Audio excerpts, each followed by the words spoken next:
So Bhairavi வந்து பார்த்திங்கன்னா ஆதாரத்தை வந்து கேட்குறாங்க. யார் தான் வந்து அந்த வயலை விட்டு மேய வச்சா மாடுங்கள அப்படின்னு வந்து கேட்கும்போது சஞ்சய் வந்து சொல்லிடுவான்னு சொல்லிட்டு ஆறுமுகத்தை வந்து பார்த்து கேட்குறாங்க. ஆறுமுகத்தை பார்த்து கேட்டேன்னா அது யார் தான் இது பண்ணாங்க அப்படின்னு வந்து கேட்கும்போது நீங்கள் சொன்னால் நம்ப மாட்டீங்க அப்படின்னு வந்து சொல்கிறாங்க. ஆறுமுகம் தான் பண்ணா அப்படின்றாங்க. எல்லோரும் ஷாக் ஆகுறாங்க. ஆறுமுகம் நான் ஏன் பண்ண போகிறேன் அப்படின்னு வந்து சொல்லிட்டு ஆறுமுகம் வந்து சொல்லும் போது ஆறுமுகத்தை வந்து பார்த்திங்கன்னா ரொம்ப தயக்கத்தோடு வந்து நிற்கிறாங்க. அதுக்கப்புறம் வந்து வீடியோ ஆதாரத்தோட காமிச்சிடுறாங்க.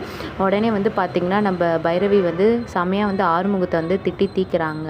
அன்னபுண்ணியம் ஒரு பக்கம் வந்து திட்டுறாங்க.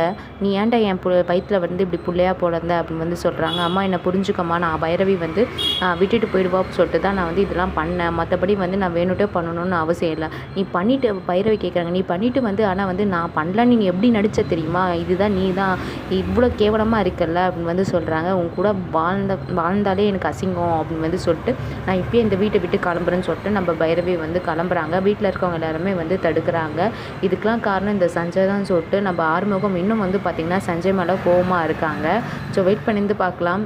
கூடிய விரைவில் வந்து பார்த்திங்கன்னா சஞ்சயோட உண்மையான முகத்தை ஆறுமுகம் வந்து கண்டுபிடிக்கிறாங்களான்னு சொல்லிட்டு. தேங்க்யூ.